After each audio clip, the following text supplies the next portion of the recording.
जय श्री राम। 16 जून 2023 को बहुत प्रतीक्षित फिल्म आदिपुरुष रिलीज हो चुकी है और इसका सभी को बहुत इंतजार था। पहले ये फिल्म जनवरी में रिलीज होने वाली थी, लेकिन जनता के विरोध के चलते ये फिल्म रिलीज नहीं हो पाई। अब इसके निर्माताओं ने इसको जून में रिलीज किया है और अब भी इसका बहुत विरोध हो रहा है।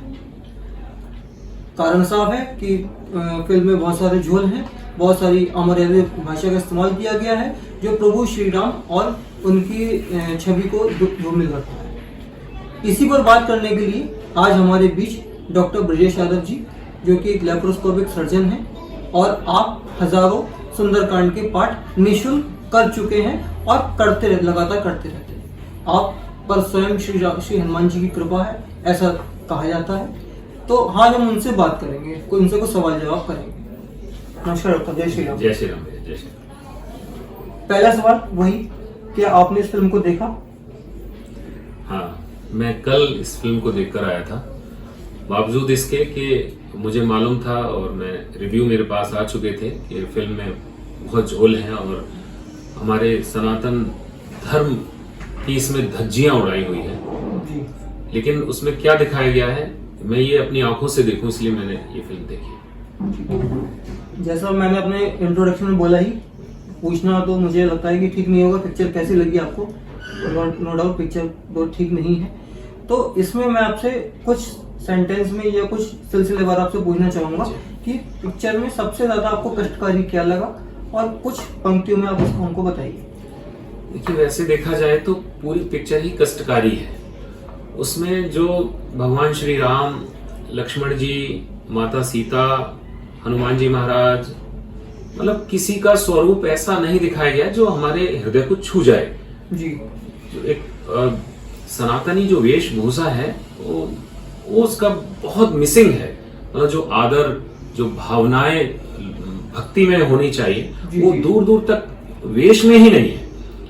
और उसके बाद ना वेश ना परिवेश, पर कुछ भी नहीं, कुछ उसमें कनेक्ट ही नहीं करता है। पूरी फिल्म में कुछ भी ऐसा कनेक्शन नहीं है जो हिंदुत्व वाली भावना, एक जो गर्व से कहो हम हिंदू, एक शब्द हमें रोमांचित कर देता है। जी। इस फिल्म में एक भी स्थान पर ऐसा वेशभूषा से भी इन लोगों ने नहीं दिखाया है। जैसे भगवान श्री राम दिखने चाहिए, माता सीता दिखनी चाहिए, तो बहुत बहुत चीजें मिसिंग है। अच्छा, इसमें कई सारे देशों में, क्योंकि पहले से रामायण बनी हुई है, तो रामानंद सागर जी की जो रामायण थी उसमें हिंदू भी देखते थे, मुसलमान भी देखते, अन्य धर्मों के लोग भी देखते थे। तो उनके भी मैं कमेंट पढ़ रहा हूँ कि वो लोग भी बड़ा इसका विरोध कर रहे हैं। सभी धर्मों के लोग इसका विरोध कर रहे हैं, ऐसा मैंने देखा। तो इसमें क्या है कि क्या आपको लगता है कि इसका क्या मकसद रहा होगा? देखिए, ये बहुत बड़ा षड्यंत्र है। जिस प्रकार से हमारे सनातन धर्म के ऊपर अनेक षड्यंत्र होते आए हैं, जैसे आप महाभारत घर में मत रखिए, अशांति फैलेगी, हिंदुओं ने छोड़ दिया।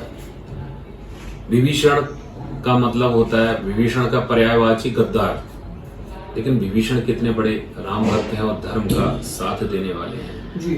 तो उसी षड्यंत्र के चलते युवाओं में एक राम जी की छवि ऐसे ही कोई व्यक्ति है उसकी बने, और हनुमान जी जो क्या अगाध राम काज कीने बिनु मोहि कहाँ विश्राम जी। और जिस प्रकार से हनुमान जी का जो वेश है, उनकी बात ज्ञानी नाम अग्रगण्यम, ज्ञानियों में सबसे श्रेष्ठ है, उनको ऐसी भाषा बोलते हुए दिखाना इन लोगों को शर्म भी नहीं आई। और उसका बड़ा कारण ये है कि ये जो दुष्ट प्रवृत्ति के लोग हैं जिन्होंने इन लोगों को आगे करके, कुछ इनके पीछे कोई और ही होंगे जो अपना चेहरा नहीं दिखाना चाहते। ये दुष्ट प्रकृति के लोग ये जानते हैं कि हिंदू इतना शांत है कि वो सब सह लेता है, और हमारी युवा पीढ़ी को भ्रमित करने के लिए, उसको सब जो हमारे धार्मिक भावना उसको डाइल्यूट करने के उद्देश्य से इन लोगों ने बड़े षड्यंत्र के लिए फिल्म बनाई गई। इसका बड़ा षड्यंत्र है इसके।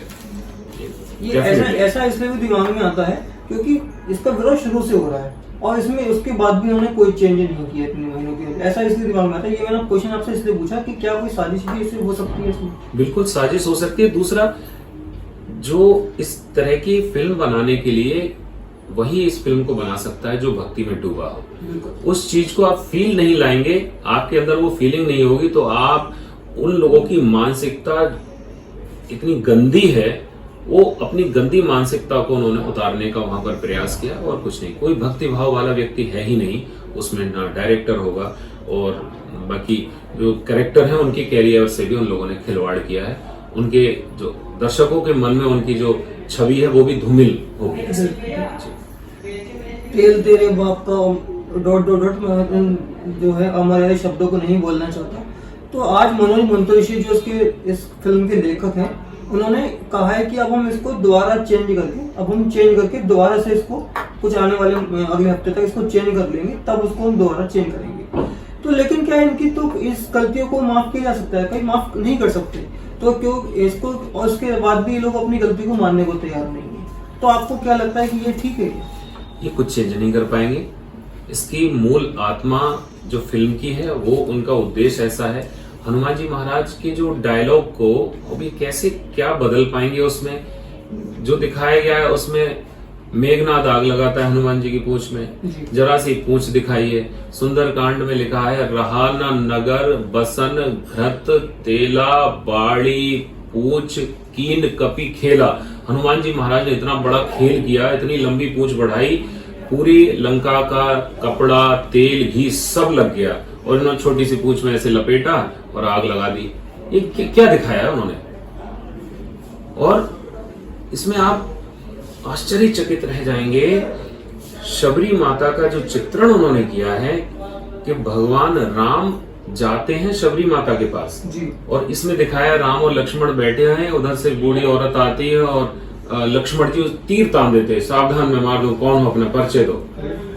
क्या ये समझते हैं शबरी माता कभी आश्रम छोड़ के कहीं गई नहीं, वर्षों उन्होंने इंतजार किया, भगवान राम चलकर गए, ये सब जानते हैं। जी। उसमें दिखाया राम बैठे हुए हैं और लक्ष्मण जी कुछ हथियार ठीक कर रहे हैं अपने, कोई आता है उधर से, कोई सावधान कौन, झूठे बेर लेके आए। एक और षड्यंत्र मैं आपको बताऊं जी। शबरी माता ने कभी भगवान को झूठे बेर नहीं खिलाए। शबरी माता नवदा भक्ति का उपदेश भगवान राम शबरी जी को करते हैं, 9 की 9 भक्तियां शबरी माता के अंदर विराजमान है, ऐसा भगवान राम अपने मुंह से बोलते हैं। जिसको 9 भक्तियों का ज्ञान हो वो भगवान को झूठा खिलाएगी, अपने शिष्य को भी झूठा नहीं। तो मैं झूठे बेर लेके आई हूं, ये सब भगवान राम जब वापस भी जाते हैं अयोध्या वनवास के बाद, तो जब कोई पूछता है भोजन कैसा है, कौशल्या माँ पूछते हैं तो कहती है माँ स्वाद बहुत है, लेकिन वो स्वाद नहीं, शबरी माता जैसा स्वाद नहीं है। तो क्या भक्ति भाव रहा होगा, और इतना पूर्ण ढंग से उसका चित्रण किया, बहुत पीड़ा हुई। अच्छा, इसमें ये कहा जा रहा है कि हमने जो इस तरह की अमर्यादित भाषा का इसलिए इसको उपयोग में किया क्योंकि आज का यूथ जो है उससे कनेक्ट कर पाए। तो क्या ये आज के यूथ के साथ, क्या यूथ ऐसा भाषा बोलते हैं? ये हमारे यूथ के लिए इन्होंने गाली दी है अगर ऐसा बोला है। हमारा यूथ बहुत समझदार है, हमारा सनातन समाज क्या भाषा बोलनी है आज भी जानता है। हम टपोरी टाइप के लोग नहीं है, टपोरी लैंग्वेज क्या ये दिखाना चाहते हैं, भारत का हिंदू, भारत का सनातनी एक श्रेष्ठ भाषा का उपयोग करता है बातचीत में। ये बिल्कुल बकवास बात इन्होंने बोली है। अच्छा, लॉकडाउन में अभी हमने देखा कि रामानंद सागर जी की जो रामायण आई थी उसे बच्चों से लेकर बड़ों तक दोबारा सबने खूब पसंद किया, बहुत अच्छा। तो ये तो एक तरह से यूथ के साथ मुझे लगता है कि ठीक नहीं होगा। ये इन्होंने बहुत गलत किया है और इसके परिणाम इनको भोगने होंगे। जो उन्होंने नौटंकी की कि हनुमान जी के लिए सीट रखवाई है, हनुमान जी इनकी लंका जला देंगे। ये दुष्ट हैं, उन्होंने दुष्टता पूर्वक हिंदू समाज और सनातन समाज के मनोभाव के साथ जो खिलवाड़ किया है। मेरे बच्चे भी देखने गए थे साथ में जी। वो कहने लगे चलो पापा उठ के। मैंने कहा बेटा मैं देखने आया हूँ, कहाँ तक। मेरे बच्चों, मुझे बड़ा सुखद अनुभव हुआ, मेरे बच्चों ने कहा सर पकड़ के पापा ये क्या दिखा रहे हैं, बताओ ऐसे कैसे दिखा रहे हैं जी। तो ये सोच रहे हैं कि यूथ को बरगला लेंगे, नहीं। भारत की संस्कृति इतनी श्रेष्ठ है, उन्होंने जो भी नुकसान पहुंचाने का प्रयास किया है मुझे लगता है उल्टा होगा। हम और उसको जो उन्होंने दिखाया है उसके हम बताएंगे। हम यूथ के पास आप आए हैं इस पीड़ा को लेके। ये जो वीडियो है जो आप बनवा रहे हैं प्रश्नों के माध्यम से, ये जन जन तक पहुंचेगा, जन जागरण करेगा और राम सबके हृदय में बसे। ये दुष्ट कुछ नहीं कर पाएंगे। हाँ, इन्होंने नुकसान पहुंचाने का षड्यंत्र किया है और भरपूर प्रयास किया है। जी, ऐसा कहा जाता है जब नाश मनुष्य पर छाता है तो पहले विवेक मर जाता है। मुझे लगता है कि इनका विवेक मर चुका है। तो अब एक चीज आती है, आप जैसे बहुत लोग जो हैं फिल्म को देखने गए होंगे, तो मैं आपसे समझना चाह रहा हूँ कि क्या जनता इस पे कैसे रिएक्ट करे, क्या गुस्सा हो, क्या नाराज हो, या इनकी नासमझी समझ के इसको छोड़ दे, ये क्या करे, क्या करना चाहिए? देखिए, होता क्या है कि ये इनका षड्यंत्र है कि आप ऐसी चीजों की बाढ़ ला दीजिए, एक के बाद एक फिल्में ऐसी ला दीजिए। एक फिल्म अभी आई थी अजय देवगन की, भोला या शिवा करके, उसमें वो भोले का भक्त बनाया, बहुत शिवा आई थी। हाँ, उसमें वो भी मैंने देखी थी। उसमें वो शिव भक्त माथे पे भभूत लगाता है और बहुत शक्तियां, लेकिन उसको दिखा एक परात भर के मांस खाता है वो। जी जी जी। तो ये लोग जानबूझ के ऐसी चीजें ला रहे हैं कि ऐसी बाढ़ ला दो, फिर लोग सोचें कि ये कौन से संगठन है, हर फिल्म का ये बहिष्कार करते हैं, हर फिल्म के लिए उतर आते हैं सड़कों पे। धीरे धीरे ऐसी चीजें आती हैं, बहिष्कार करने वाले, बहिष्कार सुनने वाले भी हाथ जोड़ लें। ये इसलिए है कि आप ऐसे बार बार करवाते रहिए, लोग अपने अरे ये क्या हर फिल्म का बहिष्कार। तो हाँ, तो पूरा ये बॉलीवुड का पूरी तरह बहिष्कार होना चाहिए, हृदय से बहिष्कार होना चाहिए, और सिर्फ गिनी चुनी फिल्में देखनी चाहिए जो लोग कहें। बाकी मैं अपनी ओर से यही प्रार्थना करूंगा, अपना कीमती समय और अपना कीमती पैसा इस फिल्म को देखकर बर्बाद ना करें। गुस्सा आएगा, समय खराब होगा, मन व्यथित रहेगा, तो कोई इस फिल्म को ना देखे। और इस पर जो भी संगठन है, हिंदू संगठन, उनको क्या करना है वो जाने, लेकिन मतलब पीड़ित है सब लोग। मैंने पूरा हॉल देखा, सब परेशान थे। जी। तो श्री रामचरित मानस सुंदरकांड से कोई चौपाई हम आपसे सुनना चाहेंगे जो कि इस पूरे प्रकरण से रिलेट करती है, या उन्हें जो इनके निर्माता हैं उनको कोई मैसेज देने के लिए, जैसे भी आपको जो भी आप समझा देना चाहें। देखिए, सुंदरकांड भक्ति माता की खोज का कांड है। हनुमान जी महाराज का एक ही लक्ष्य है, वो जब सुनते हैं कि राम काज, राम का नाम सुनते ही वो एक्टिवेट हो जाते हैं। जी। राम काज लगे तब अवतारा। जब जामवंत जी महाराज ने कहा कि आपका जन्म राम काज के लिए हुआ है, इतनी सी बात सुनता ही भयो पर्वताकारा, हनुमान जी पर्वत के समान बड़े हो गए। हमारा ये जीवन राम के काज के लिए है, और राम का काज है, राम का काम है। असुर मार थापहि सुरन, राखहि निज श्रुति सेतु, जग विस्तारहि विशत जस, राम जन्म कर हेतु। भगवान राम आते हैं तो किस लिए आते हैं? असुरों को मारने के लिए आते हैं, सही लोगों को सही स्थानों पर फिट करने के लिए आते हैं। जैसे बाली को मारा, सुग्रीव को बिठाया, रावण को मारा, विभीषण को बिठाया।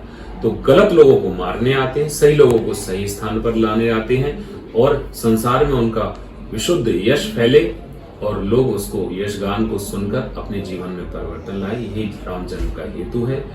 इन लोगों को यही संदेश जाता है मेरी ओर से कि इन्होंने जिस हेतु फिल्म बनाई है, भगवान राम के यश को धूमिल करने का एक प्रयास उन्होंने किया जिसमें वो सफल हो नहीं सकते। तो उनको आने वाले समय में भगवान अवश्य बुद्धि देंगे और हमारा समाज ही उनको उत्तर देगा। और ये रामचरितमानस सुंदरकांड लोग पढ़ें, रामचरितमानस सब लोग पढ़ें, उनको ठीक उत्तर सब रामचरितमानस में मिलेंगे। इनके सारे प्रयास विफल होंगे, मुझे पूर्ण विश्वास है।